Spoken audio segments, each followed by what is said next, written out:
How do I find a new job? How can I make a career change? And the biggest question of all, can I really find a career that I love? Hey, my name is Jen Smith, and I believe career success doesn't have to be at the expense of living a radiantly happy and healthy lifestyle.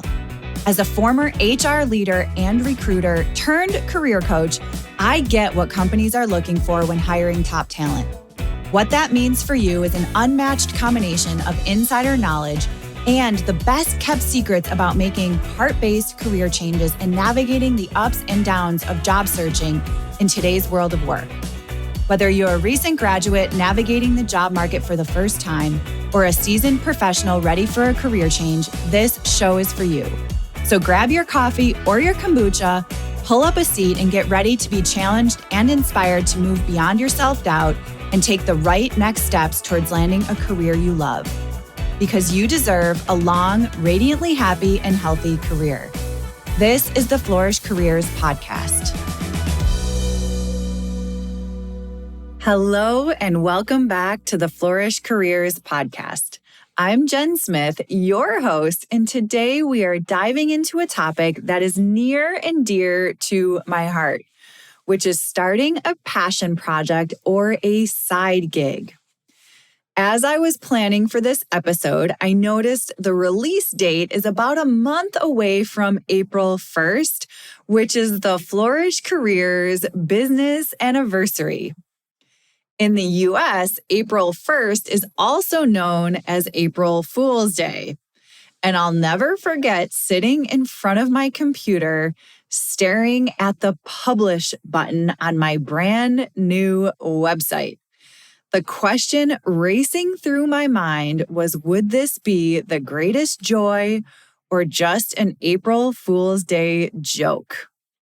Fast forward to today, and guess what? It's been an incredible 5 years of highs and lows and countless lessons learned. So I thought for today, why not peel back the curtain and give you a backstage pass to the path of starting a side gig that eventually morphed into my full-time gig. I hear from a ton of job seekers that they have a secret dream to own their own business or to become a solopreneur, which is awesome. There are tons of ways to work on your own terms in today's world. Along the same lines, I often have people approach me with dreams of pursuing something entirely new, but they lack the experience and they tend to talk themselves out of it before even giving it a try. And my guidance is always simple. Give it a shot. Starting as a side gig can be an excellent way to give it a shot. So for today, we're going to dive into what a side gig is. I'm going to share some stats so you know that you're not alone. And then I'll walk you through a 3-part framework in the event that you're interested in getting started with a side gig. So let's get to it. What is a side gig or a passion project? In my mind, a side gig is essentially a small business that you do on the side. So it's usually a one-person show, just you, no other team members. You could think about it being a freelancer or a solopreneur or self-employed. And when you start a side gig, you typically already do something else. So maybe you work for an employer, you work at home as a parent, or maybe you're in school. You've got a full plate. However, you want to get something going on the side, whether it's because you can't stop thinking about it and you want to give it a try, or maybe you want to produce extra money, or maybe you're thinking about making a change and you want to start that change as a side gig before making the full leap. All of those are amazing ideas and worth pursuing. So I wanted to share some stats with you that I thought were pretty eye-opening, and these were from Lending Tree. They did a side hustlers survey, and it said that 45% of Americans currently have a side hustle. And 43% of Americans don't have a side hustle yet, but they want to start one soon. So if you're thinking about starting a side gig, you are not alone. And my guess is that as technology continues to evolve, and I personally think that as soon as health benefits and retirement benefits aren't tied to a corporation, many, many more people are going to be interested in starting and doing work on their own terms. So with that, here is a foundational 3-part framework to help you get started with your side gig. First is that you are going to have to make time. Then you want to tailor your offer to your strengths and know that trial and error are going to be part of the process. So this 3-part framework to get started is time, tailor, and trial.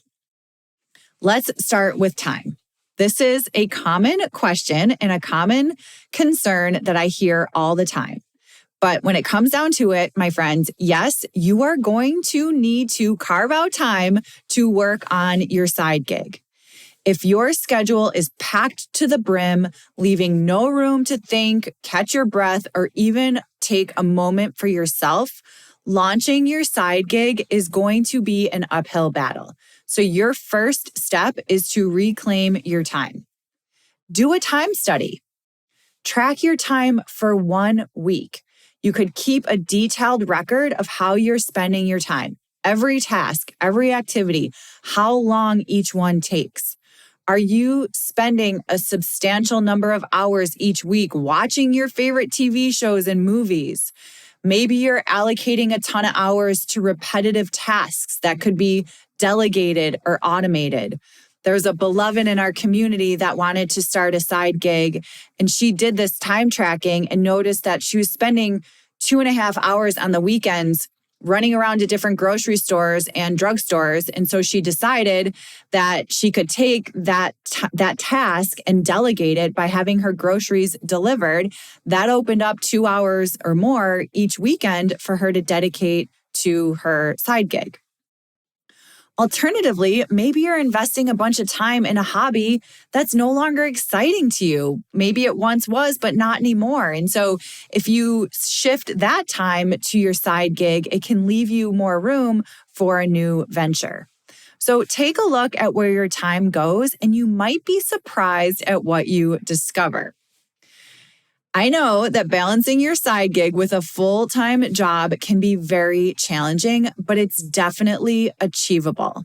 Personally, I managed this by using my favorite time management technique, which is 5 minutes to flourish. So every single morning before diving into my day job, I dedicated just 5 minutes to my side gig, whether it was reaching out to someone for support or making some edits on my website, or deciding on my services. I committed to doing one meaningful task a day, and over time, those 5-minute increments added up. So once you've dedicated the time, you're ready to build and tailor your side gig. So the question here is, what kind of business do you want to start? There's so many opportunities. You could think about a service-based business, which is what I do as a career coach. Virtual assistant is a fun idea for a service-based business. Marketing professionals, graphic design, social media, copywriting, dog walking, being a professional organizer. These are all different service-based ideas that you could consider. And in my mind, this is one of the fastest ways to get started with a side gig. So basically, you figure out the service, put a price tag to it, and offer it. Very simple. You don't really need anything else to get started. Another business idea is a product-based business. So in my mind, there's 2 buckets here. There's digital products and physical products. So digital products could be courses or templates or toolkits. Like I have a self-paced online career change course. I have an interview prep toolkit and a couple other toolkits in my online shop. Physical products could be handmade candles or earrings, and maybe you sell them on Etsy. Or you could have a product manufactured and drop shipped or sold on Amazon. Of course, a brick and mortar storefront is an option, although that's going to be a lot more of a overhead and investment. There's tons of other ideas like being an author or self-publishing a book. The idea here is just to think about what would be fun for you. And once you decide on your model, it's time to build and tailor a framework. So as a solopreneur, think of your framework as the core of your business, the service or the product you offer, and how you uniquely deliver it.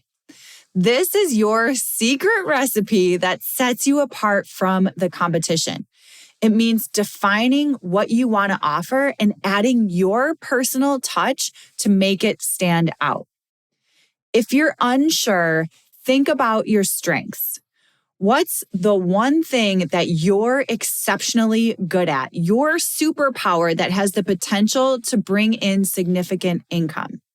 It's time to recognize that and harness it in your offer. So when you're focused on building your side gig, you want to ensure it aligns with your strengths so you don't get burned out and it continues to have the momentum to move forward. I had a light bulb moment during this process. I noticed that all my friends were reaching out to me for help with their resumes and interviewing. And of course, this could obviously be because I was working in HR and I had some inside scoop on how these things work inside organizations. But I also recognized that helping others craft their career stories became very effortless to me. And so I decided to start right there. Maybe you have a natural talent for organizing and decluttering spaces. Friends and family come to you and they comment on how well organized your home is. And this leads you to consider offering a home organizing service. Or maybe you have a knack for creating these beautiful, eye-catching graphics and designs. Your friends ask you for help in designing invitations for parties or event posters and social media. You could turn your design skills into a side gig. The truth is, everyone possesses unique strengths, and each one can lead to incredible success. The key is to build your side gig around these strengths and build your framework around these strengths, allowing you to operate from a place of confidence and excitement and fun. Now, if you don't know what your strengths are, or maybe you need a little bit of assistance, there are a ton of skills assessments out there. We dive into these in detail within the community and within the Fried to Flourishing course. One of my favorites that's a free assessment is called the High Five assessment. I'll add that to the show notes for you. Basically, it's a 10 or 15-minute assessment, and it's an offshoot from StrengthsFinder, which is a paid assessment. And it'll help you. It'll help you just kind of get an understanding for what you're really good at. And maybe you could use that to tailor your framework and tailor your offer. So from there, you really want to drill down and ask yourself 3 key questions. Number 1 is, what is the product or service you're eager to offer? And I'm going to use an example here. Let's say it's gardening consultant. Then from there, you want to ask yourself, how will your offer enhance your customers or your client's life? So for a gardening consultant, imagine transforming their garden into this vibrant oasis, a place of relaxation and beauty. They're going to enjoy the outdoors and they're going to host gatherings and connect with nature, relieve stress, and really increase their overall happiness. And then add another layer on there and say, what sets your approach apart? So maybe for a gardening consultant, it's all about personalized gardening plans and using sustainable or eco-friendly practices to create these green spaces. Or perhaps you're known for being really quick and doing speedy garden makeovers, turning a neglected yard into a lush paradise in no time. So that's just an example, but you want to ask yourself those key questions as you build out your framework. Once you determine your business model and tailor your framework, I highly recommend trying and testing your ideas to gauge market demand and viability. One simple approach is to offer your services for free in exchange for feedback and testimonials. So this could be with your friends and family, which is a really comfortable place to start. Maybe your friend just moved into a new house and the backyard is a disaster. So you offer to use your gardening consultant services to reshape her backyard. And in exchange, you get a testimonial that you could easily put on your website. Another idea, if you're offering a service or even a product, is to explore joining a collective. And what this does is it really takes the pressure off of handling sales and marketing, especially if you have a demanding day job. This can be a nice way to explore a side gig. So, for example, I was hired on the Muse on their Coach Connect platform. And that was such a great way for me to start this side gig. And I'll never forget once I got hired and my profile was public on the Muse, within 6 hours, I had my first client. And that moment, I realized I could get paid for this work. And it was such a defining moment. So anytime you can collaborate or be part of a collective, I think it's an excellent way to try something out without a lot of heavy lifting. When it comes to pricing your product or service, you want to take into account the feedback that you've gathered. Of course, you want to do a ton of market research. All of that is going to help you set a price that feels right. Pricing is so hard. What I recommend is go with your gut, because if you're pricing something that's so high, when you start talking about it, the energy is just going to feel off. Or if you price something that's super low, you're going to start to feel resentful. So do the market research and think about what would be comfortable for you. Now, of course, you're going to have to tell people and get the word out about your product or service. Creating a marketing plan to reach people who need what you're offering can be daunting, but it also can be really fun. And one thing here is that you don't have to do what everyone else is doing. Do what's comfortable for you. So if you hate social media and you don't want to go down that path, don't do it. Maybe you create a postcard and mail it out to every single one of your neighbors or go knock on doors, whatever is comfortable for you. But bottom line is you're going to have to tell people about your product or service. And then remember, it's all about constant improvement. Don't be afraid to tweak and tailor your product or service based on what your customers are telling you. This way, you'll keep making it even better. And the first time you do something, it's not going to be perfect. It's probably going to be bad, but that's okay. Give yourself some grace. To this day, I'm still iterating my framework and crafting new toolkits and new ideas, and that's part of the fun of it.